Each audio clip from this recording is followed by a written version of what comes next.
बिस्मिल्लाहिर्रहमानिर्रहीम। अस्सलाम वालेकुम। Welcome back to my channel learn with Sajal. आज हम पढ़ेंगे प्लांट जेनेटिक रिसोर्सेज की सिग्निफिकेंस के क्या होती है। तो उससे पहले मेरे चैनल को सब्सक्राइब कर लें। प्लांट जेनेटिक रिसोर्सेज की इंपॉर्टेंस के बारे में जो फूड सिक्योरिटी और सस्टेनेबल एग्रीकल्चर के लिए बहुत ज़रूरी है। यहाँ हम सिग्निफिकेंस के इंपॉर्टेंट पॉइंट को समझेंगे। जेनेटिक रिसोर्सेज क्या हैं? ये वो बायोलॉजिकल रिसोर्सेज हैं जो plant, animal, forest, micro organism, insects वगैरह से मिलते हैं, जो फूड और एग्रीकल्चर के लिए बहुत ज़रूरी हैं। नेक्स्ट पॉइंट है कि ये क्यों इम्पोर्टेंट होते हैं। ये हमें हेल्दी फूड, न्यूट्रिशन और डाइवर्स डाइट प्रोवाइड करते हैं, क्रॉप प्रोडक्ट को इम्प्रूव करते हैं और फार्मिंग सिस्टम को स्ट्रॉन्ग और सस्टेनेबल बनाते हैं। इनकी वजह से इकोसिस्टम सर्विसेज इम्प्रूव होती हैं, जैसे paste and disease control. Next point है फूड सिक्योरिटी के रोल। दुनिया की पॉपुलेशन बढ़ती जा रही है और 2015 तक 9.2 बिलियन लोगों की ज़रूरत पूरी करनी होगी। इसके लिए हमें हाई यील्डिंग न्यूट्रिशन और क्लाइमेट रेजिस्टेंट क्रॉप चाहिए, जो प्लांट जेनेटिक रिसोर्सेज से पॉसिबल हैं।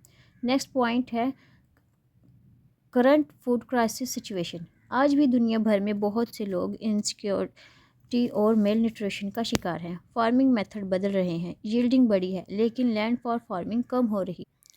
डेवलपिंग कंट्रीज़ के 75% लोग एग्रीकल्चर पर डिपेंड हैं, इसलिए इन रिसोर्सेज का कंजर्वेशन इम्पोर्टेंट है।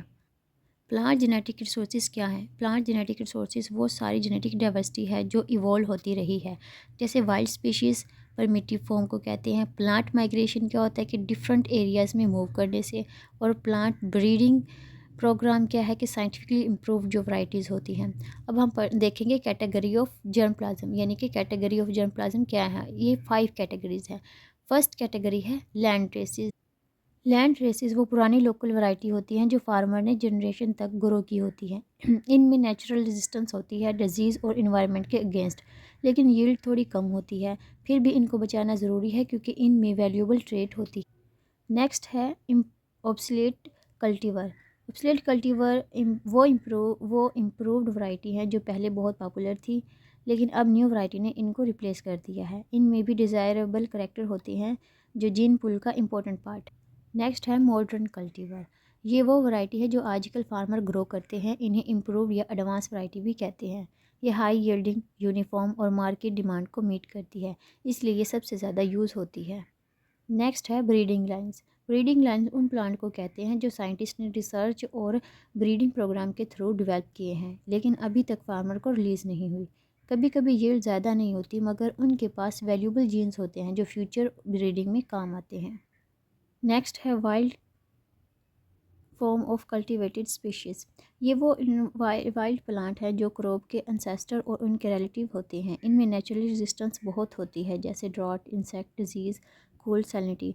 साइंटिस्ट इनको ब्रीडिंग में यूज़ करते हैं ताकि क्रॉप को टफ इन्वायरमेंट के लिए स्ट्रॉन्ग बनाया जा सके।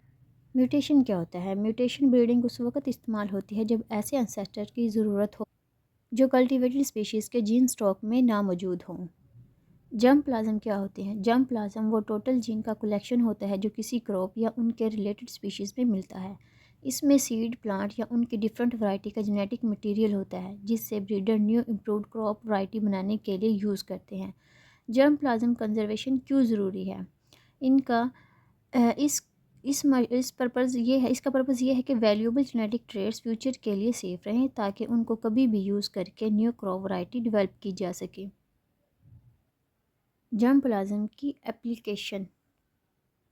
फर्स्ट एप्लीकेशन है कि ये प्लांट की जेनेटिक डाइवर्सिटी को फ्यूचर के लिए प्रोटेक्ट करता है, और सेकंड है कि ये इंडेंजर प्लांट को कंजर्व नहीं किया गया तो वैल्यूएबल ट्रेड हमेशा के लिए लॉस्ट हो सकती हैं।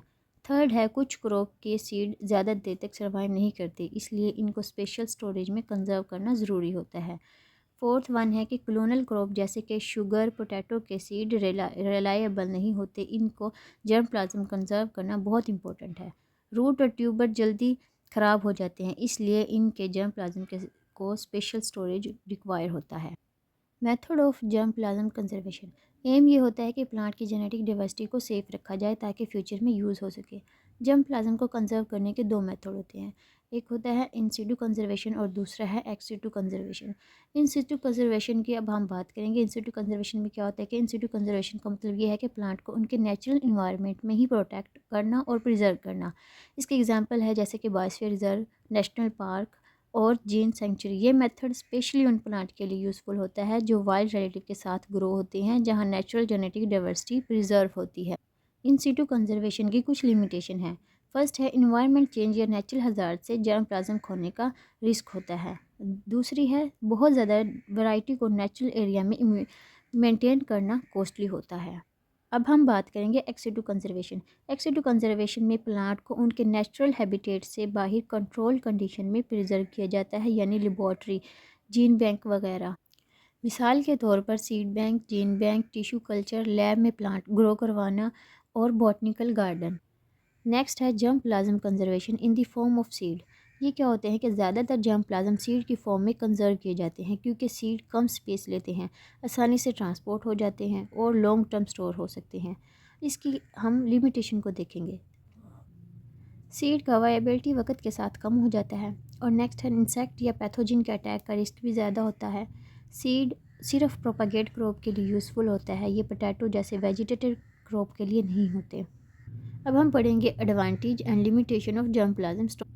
ये डिजीज़ इंसेक्ट्स और वीड्स से सेफ होता है, लॉन्ग टर्म स्टोर की हो सकता है, एक्सचेंज और रिसर्च के लिए आइडियल होता है। और इसकी डिसएडवांटेज ये है कि डिसएडवांटेज में एडवांस फैसिलिटीज़ और स्किल्स की ज़रूरत होती है।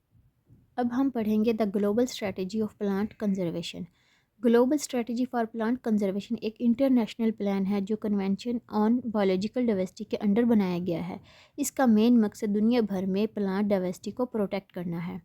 अब हम देखेंगे विजन ऑफ GSPC क्या होता है। प्लांट के बगैर लाइफ पॉसिबल नहीं। इस स्ट्रेटजी का गोल है कि प्लांट डाइवर्सिटी का लॉस रोका जा सके। अब हम पढ़ेंगे द मिशन ऑफ GSPC, यानी कि विजिबल के साथ इसका मिशन क्या है। GSPC दुनिया के तमाम लेवल, लोकल, नेशनल और ग्लोबल पर मिलकर प्लांट को समझने, कंजर्व करने और सस्टेनेबल यूज़ करने को प्रमोट करता है। साथ ही लोगों को अवेयरनेस देना और इम्प्लीमेंटेशन के लिए कैपेसिटी बिल्ड करना भी इस मिशन का हिस्सा है। The GSPC has main 5 object. 5 object कौन से हैं? फर्स्ट है प्लांट डाइवर्सिटी को अच्छे से समझना और रिकॉर्ड करना। सेकंड है प्लांट को अर्जेंटली और इफ़ेक्टिवली तरीके से कंजर्व करना। थर्ड है प्लांट्स को सस्टेनेबल यूज़ और का इंश्योर करना।